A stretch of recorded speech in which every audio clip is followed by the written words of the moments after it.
IB 통영 성배원입니다. 오늘은 통영에 오신 지 13년째 되시는 심현철 선생님을 모셨습니다. 이렇게 초대해 주셔서 감사드립니다. 13년 동안 통영에서 좀 혹시 느낀 점이 있다면 한번 말씀해 주시죠.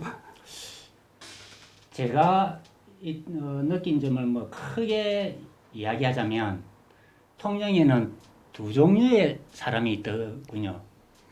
첫 번째가 토박이, 두 번째가 외지인, 이렇게 두 종류의 사람들이 있었습니다. 예, 선생님께서 13년 동안 살아오시면서 최근에 통영 현안에 대해서 많은 글을 올리신 걸로 알고 있는데 그 현안에 대해서 한번 여쭙도록 하겠습니다. 통영 해저터널에 관한 문제입니다. 최근에 공청회도 열리고 했는데 해저터널을 통영시가 새롭게 민자사업으로 개발을 한다고 합니다. 이에 대해서 선생님께서 가진 견해라든지 다양한 이런 문제점에 대해서 이야기해 보도록 하는 시간을 갖도록 하겠습니다. 어떤 것을 이렇게 지적을 하고 올리셨는지 좀 말씀해 주시면 고맙겠습니다. 통영 해저터널에 대한 이제 그 관광 자원화 계획을 제가 전임 강석주 시장 때 그걸 시작한 걸로 알고 있습니다. 그 사업을 시작할 당시에도 저는 제 개인적인 의견으로는 조금 부정적인 의견을 제시했었습니다.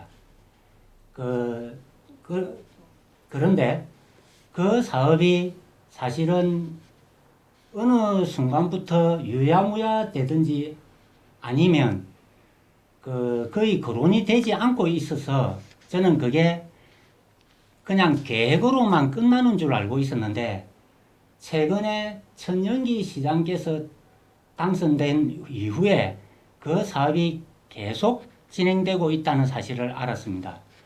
그래서 제가 이 해저터널의 관광자원화 계획은 뭔가 잘못된 길을 걷고 있다라는 의견을 제시했는데 그 내용을 사실 살펴보면 첫 번째, 장소의 적절성 여부입니다. 제가 통영에 정착한 지 13년 동안 있으면서 통영 해저터널이 생긴 유래나 이른바 사연 이런 거에 대해서 제가 들은 바가 있습니다. 그 일제시대 때 건설이 되었는데 일본인들이 자기 조상들이 그 해역에서 많은 그 죽음을 당해서 그 일본인 조상을 밟고 위로 지나가는 다리를 놓을 수는 없다. 그래서 조상들 그 혼이 담긴 밑으로 가야 된다. 그래서 터널 방식으로 건설했다고 들었습니다. 그런 과거에 우리 한국인으로 보면은 아픈 역사가 새겨져 있는 그런 장소인데 그 장소를 지금은 상업시설인 관광자원화를 한다? 그리고 우리 한국인들이나 아니면 우리 통영 시민들이 그 관광자원화 시설을 보면서 일본인들의 영혼 밑에 이른바 일본인 관점에서 바라보면 영혼 밑에서 우리가 좋네, 훌륭하네 이런 걸 한다? 이게 과연 우리 정서상 우리 국민들이 받아들일 수 있는 것인가? 이런 관점에서 이게 장소가 과연 적절한 것인가?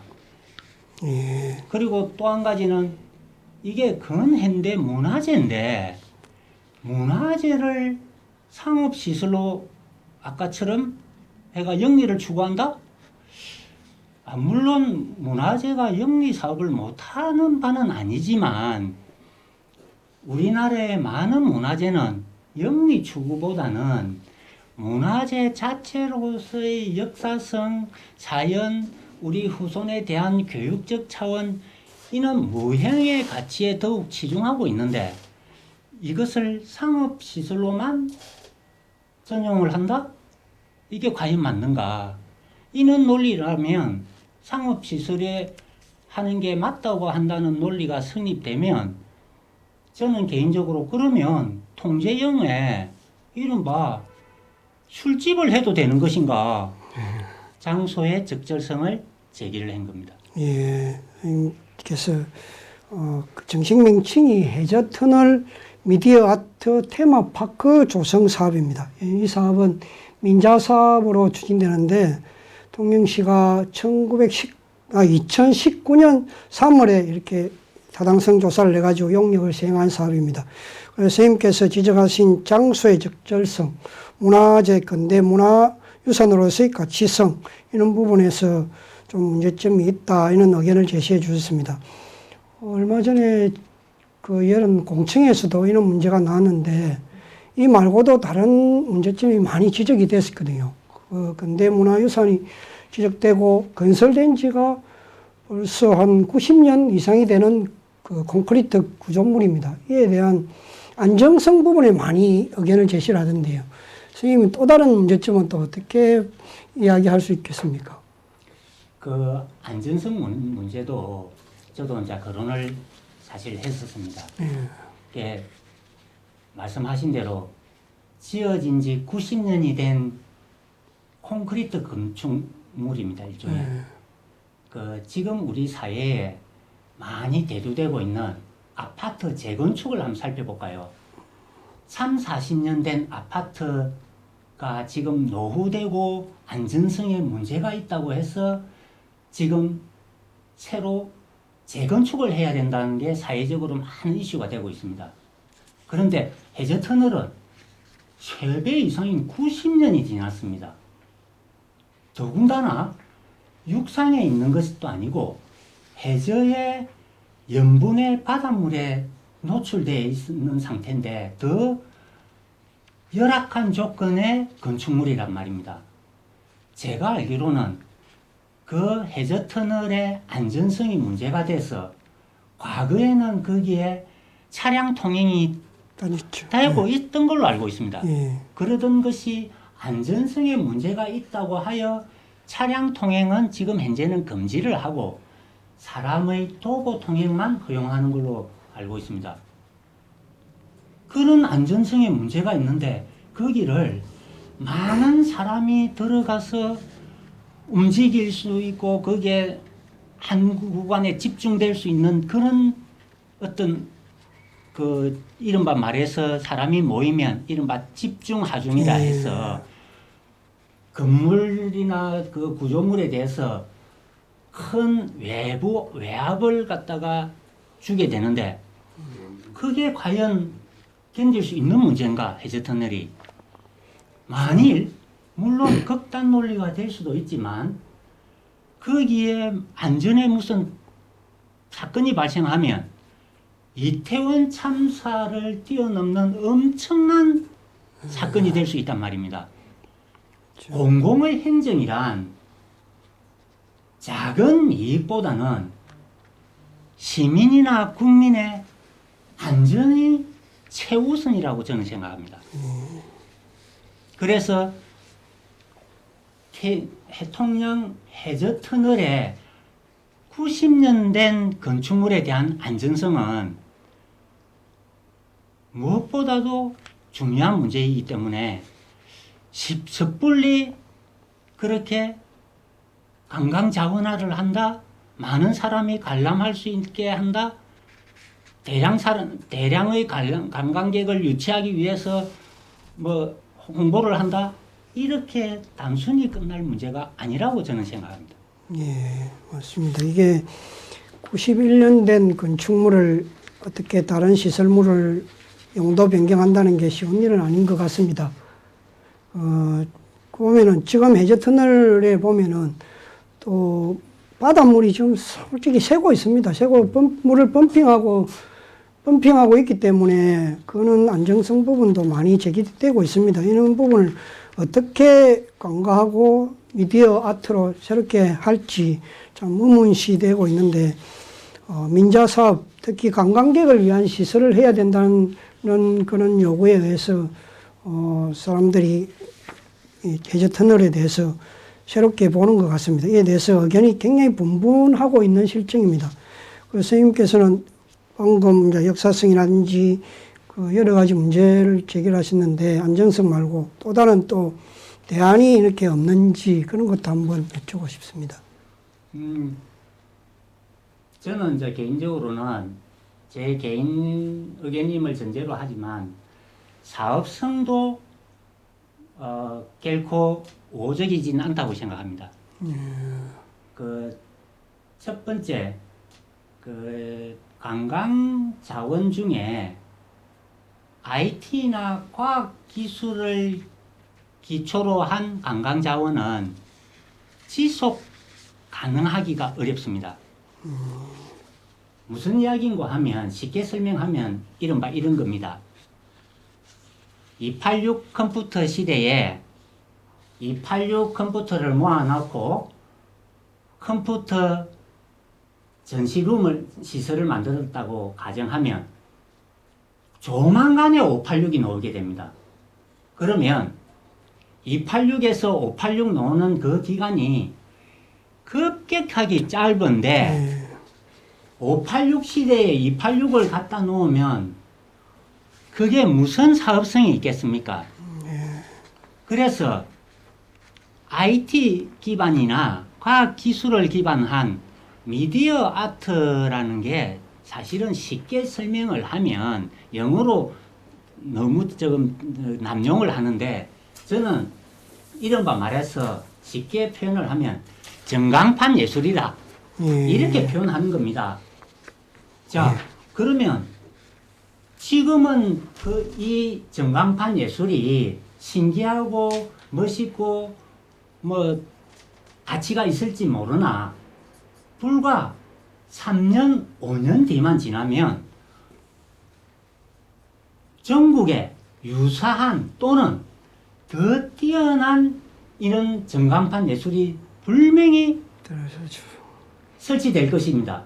그러면 통영 해저터널의 미디어 아트는 경쟁력이 급격히 떨어지겠죠. 따라서 이런 사업은 지속 가능하기 어렵다는 게 제 개인 생각입니다. 실정된 예로 지금 경남도에서 골칫거리로 대두된 로봇랜드 보십시오. 구닥다리 로봇 갖다 놔놓고 지금 관점에서 그 당시에는 그게 아주 재미있는 첨단이었을지 모르나 지금은 구닥다리 로봇이 가니까는 시민들이나 관람객들의 외면을 받는단 말입니다. 이렇기 때문에 과학기술이나 IT 기반의 관광자원화는 정말 주도 면밀하게 검토를 해야 됩니다. 우리 통영에도 이렇게 지금 문제가 대두되고 있는 시설이 하나 있습니다. VR 체험존. 그거 유명무실화된 거 제가 아마 처음으로 그거 제기했던 걸로 저도 기억합니다. 또 한 가지 또 있습니다. 디피랑도 조만간에 한계 사항이 오지 않을까 생각합니다. 왜? 끊임없이 업그레이드를 해줘야 되는데 새로운 걸로 286에서 아까처럼 586 시대면은 286, 386, 486, 586 오듯이 디피랑도 새로운 콘텐츠로 끊임없이 업그레이드를 해줘야 되는데 끊임없이 자본이 투입되는데 과연 이익 확보가 쉬울까요? 어려울 거라고 봅니다. 똑같은 논지에서 바라보면 해저터널 미디어 아트도 지금은 사업성이 있으나 향후 시간이 지나면 30년 임대라고 제가 알고 하신데 과연 30년 동안 지속 가능할 것인가에 대한 의문은 저는 가지고 있는 겁니다.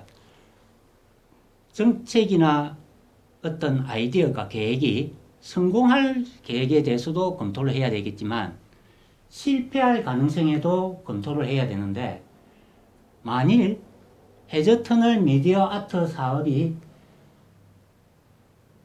비즈니스적으로 이른바 영리 확보가 안 되면 그 민간 사업자가 어떤 상황에 처할지는 우리가 쉽게 예측할 수 있을 겁니다. 이른바 강원도의 레고랜드 같은 레고랜드. 사태가 발생되는 겁니다.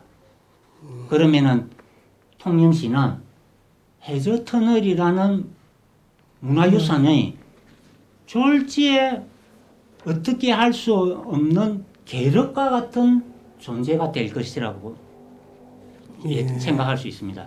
그래서 사업성 부분에 대해서 저는 개인적으로 과연 하고 의문을 가지고 있습니다. 캐신마크가 붙니. 그리고 또 새롭게 이제 지적되는 게 지금은 그 해저터널이 차는 못 다니지만 시민들의 생활 도로로 활용되고 있거든요. 자전거라든지 시장을 가시는 분들이 주 도로로 이용되고 있는데 이 미디어 아트가 새로 조성되면 그걸 막고 유로화 된다면 사람들이 못 지나다니는 그런 부분이 굉장히 지적이 많습니다. 이 있는 도로를 가로막는다는 것은 시민들의 반발이 굉장히 크거든요. 그런 부분에도 지적을 많이 하는데 선생님 생각은 어떻습니까? 그 부분에 대한 것도 이제 저도 사실은 그쪽 주민들 이야기를 한번 들은 적이 있습니다. 예, 맞습니다. 지금 현재 거기가 아까 차량 통행은 안 되지만 도보로는 통행하는 일종의 도로 형태입니다. 그런데 그럼 우리 통영시에서 그 해저터널이 통행로로 이용되고 있다는 사실을 모르고 있지는 않다고 생각합니다. 그렇죠. 그런데도 해저터널을 관광자원화하겠다고 계획한 그 저변에 제 개인 생각으로는 아마 이런 생각을 가지고 있는 것 같습니다. 실제 주민이 통행하는 양이 아주 적다. 그리고 통영이 점점 고령화되고 인구 감소가 되고 이는 진행 중인 상태에 있으니 앞으로는 더더욱 통행이 적어질 것이다. 라는 어떤 전제를 했을 거라고 저는 예단은 하고는 있습니다. 예. 물론 틀릴 수는 있지만. 그런데 이 예단, 통영시가 이렇게 예단을 한다면 이것도 사실은 자기 모순이 되는 게, 자, 그 옆에 보면 사실은 통영 타워 브릿지라고 해서 보도교를 계획하고 있다고 제가 들었습니다. 예, 그 대안으로 아마 제시하는 것 같습니다. 네. 그 목적이 무엇이건 간에 보도교라 하면 차량은 통행할 수 없고 사람이 걸어서 건널 수 있는 다리, 그렇게 알고 있습니다. 자, 그러면 해저터널에 통행이 없을 거라, 감소할 거라고 예측을 한다고 전제를 했다면, 그럼 보도계는 그럼 누가 움직입니까? 그렇습니다. 물론 관광객이 움직일 것이다. 그럼 관광객은 우리나라가 다 인구 감소에 노령화되고 있는데 관광객은 우리 통영시 아까 인구 감소에 노령화된 거하고 뭐가 다릅니까? 그럼 나이 드신 분이 그 보도교 관광객 나이 드신 노인이 관광객은 보도교는 건너고 우리 나이 드신 시민은 해저터널은 못 건너는 이는 궤변이 형성되는 겁니까? 좀 모순적인 계획 같습니다. 그래서 저는 이거는 제가 서두에도 말씀드렸다시피 공공의 행정이라 하면 이익보다는 아까처럼 시민의 공공의 목적에 우선함이 그게 행정이라고 생각합니다. 자, 시민들이 통행을 적든 말든 통행을 하는 해저터널을 더군다나 문화유산을 이는 핵심 컨텐츠를 더 살려서 지속 가능한 관광자원으로 만드는 게 통영시 공공행정이 해야 될 일이지 눈앞에 이익에 급급해서 또는 막연하고 추상적인 관광이 잘 될 거라는 장밋빛 청사진만 내세워서 시민의 희생을 담보로 한다? 이거는 과연 행정이 해야 될 일인지 저는 의구심을 가지고 있습니다. 예. 최근에 그 도천동 주민과 미수동 주민들 조금 의견을 보면은 너무 경제적으로 굉장히 피폐한 것 같습니다. 그래서 관광객이라도 조금 와서 경제 활성화를 좀 꽤 해줬으면 좋겠다 하는 바람도 많이 있는 것 같습니다. 그 바람 중에 하나가 이 해저터널을 어떤 식으로인지 활용을 해가지고 사람을 오게 만들어 달라는 그런 요구사항을 민자사업이라는 그런 해저터널 미디어 아트라는 쪽으로 끌고 가는 것 같습니다. 제가 이런 여론을 좀 수렴을 해보니까 통영에 많은 이런 그 콘텐츠가 있는데 하필 문화재를 왜 활용해가지고 하려고 하느냐는 부분에 조금 의구심을 많이 나타내는 것 같습니다. 선생님 생각에는 여러 가지 지금 문제 지적이 나왔는데 이 외에도 좀 다른 어떤 우려되는 그런 사항이 또 있는지요, 혹시? 그 마지막으로 한 가지만 더 지적을 하자면 말씀하신 대로 아까 관광객 유입에 의한 경제 활성화 문제 그것도 한번 짚어봐야 된다고 생각합니다. 예를 한 개 제가 들어볼게요. 찐빵집이 있는데 그 옆에 호떡집을 만일에 창업을 하면 호떡집의 장사가 그렇게 잘 될까요? 둘이 경쟁하겠죠. 저는 잘 안 될 거라고 생각합니다. 왜 그러냐면 이른바 말해서 찐빵과 호떡은 대체제의 성격을 가지고 있습니다. 즉 배고픈 사람이 내가 찐빵을 사 먹을 수도 있고 호떡을 사 먹을 수도 있단 말입니다. 찐빵, 호떡 두 개 다 사 먹는 경우는 극히 적다는 것입니다. 자, 통영에 미디어 아트가 이미 디피랑이라고 하나 있습니다. 그런데 그 바로 인근에 아까처럼 해저터널 미디어 아트를 하면 관광객의 입장에서 한번 생각해 볼까요? 두 개를 가야 되나? 두 개 다 과연 관광객이 갈까요? 물론 일부는 처음에는 호기심으로 갈 겁니다. 하지만 사업은 아까 말씀드린 대로 지속 가능해야 되기 때문에 가보면 이거나 비슷하네? 이른바 말해서 디피랑과 미디어 아트, 해저터널의 미디어 아트는 대체제의 성격을 가지고 있습니다. 두 개 중에 한 개를 선택하는 경우로 결론이 날 확률이 높다는 것이죠. 자, 그러면 미디어 아트, 해저터널 미디어 아트가 사업성이 잘 되면 결국에는 디피랑의 손님이 줄어든다는 것입니다. 즉, 꼬시래기 제살 뜯어먹기식이 될 수가 있다는 것입니다.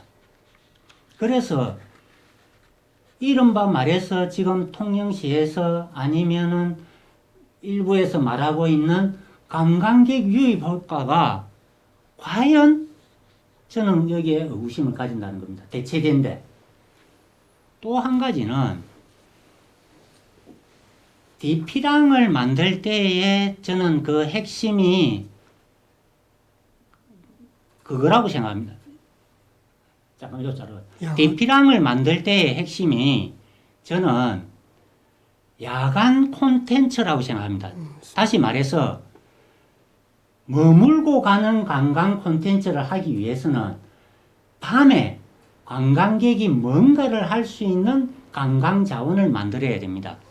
그래서 디피랑이 빈 예술이고 야간에 개장하는 이유가 관광객이 그걸 보기 위해서 어쩔 수 없이 1박을 하게끔 유도하는 측면이 있다고 봅니다. 맞습니다. 그걸 핵심으로 밑에 저변에 깔고 있다고 봅니다.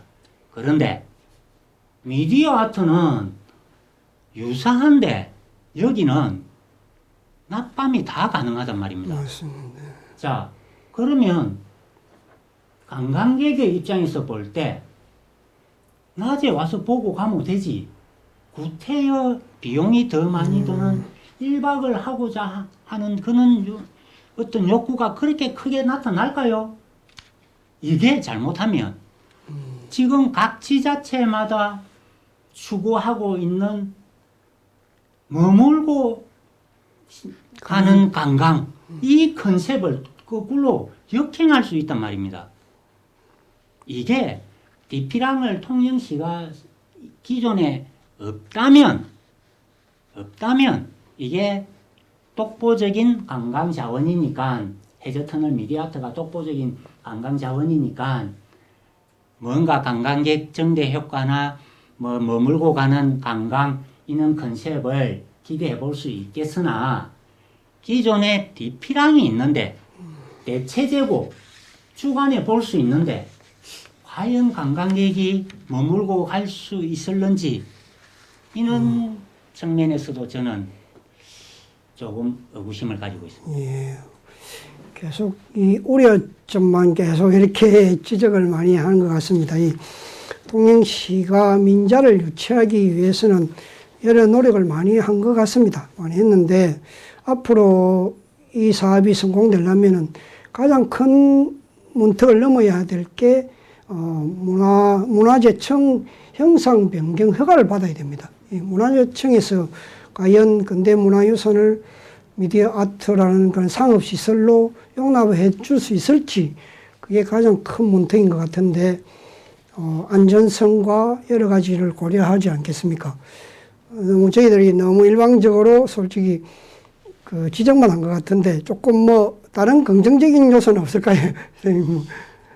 그 야간 특히 체류형 관광을 할 때 야간 관광 자원에 대한 고민은 시 행정에서 하는 것은 저는 그건 맞다고 봅니다.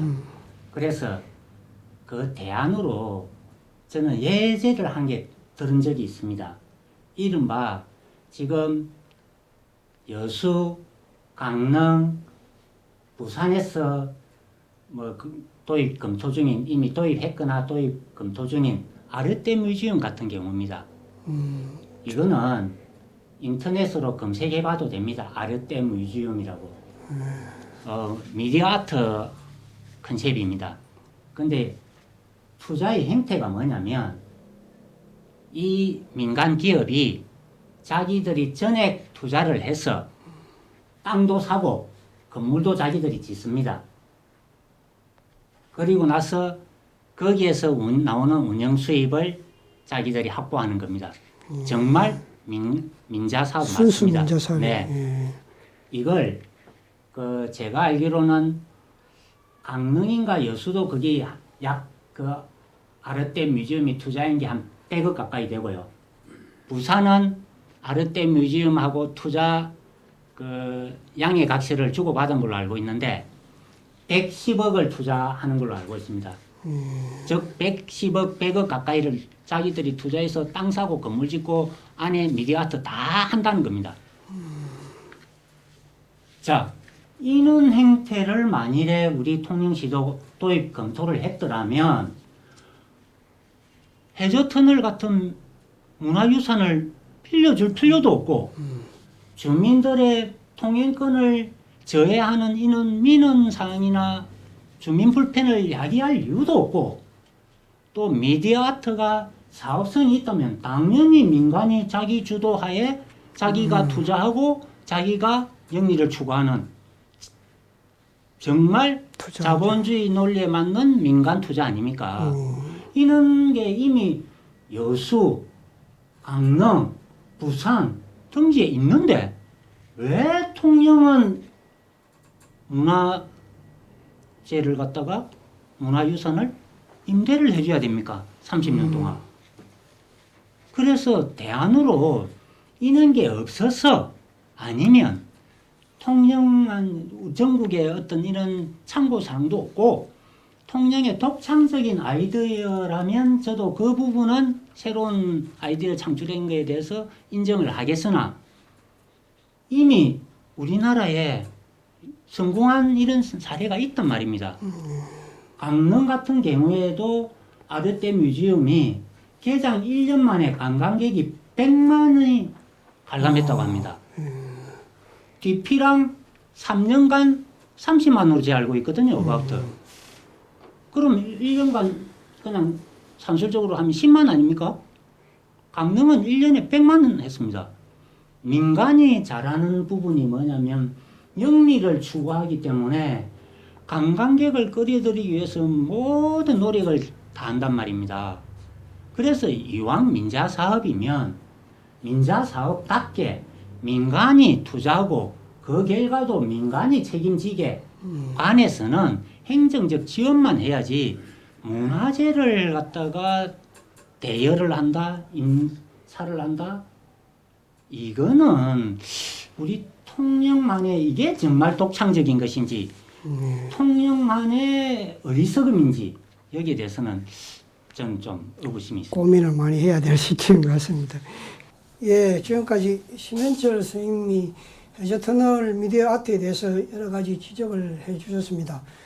통영시가 민자 사업으로 추진하는 만큼 이런 시민들의 이런 우려점이 있다는 것을 조금 많이 간과하지 마시고 조금 중점적으로 생각해 주셔가지고 앞으로 사업, 통영시 관광개발 사업에 좀 많이 중점을 줬으면 좋겠습니다.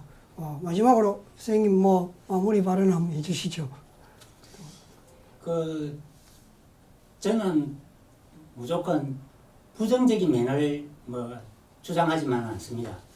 아까처럼 아르테 뮤지엄이라는 이런 대안도 제시하고 이른바 다른 대체할 수 있는 뭔가 대안을 제시하면서 이렇게 비판을 하는 것이 시민의 한 사람으로서 해야 될 일이라고 생각합니다. 우리 행정에서도 그냥 이게 시민의 그냥 이야기로만 치부하지 마시고 과연 공공행정이 해야 될 일이 무엇인가 다시 한번 숙고해 주시고 행정을 해 주시면 감사하겠습니다. 예, 오늘 시민들에게 가장 관심을 받고 있는 해저터널 민자사업, 미디어 아트 조성 사업에 대해서 심현철 선생님과 심도 깊은 대화를 나눴습니다. 경청해 주셔서 대단히 고맙습니다. 오늘 바쁘신 가운데 나와주셔서 대단히 고맙습니다. 감사합니다. 수고하셨습니다.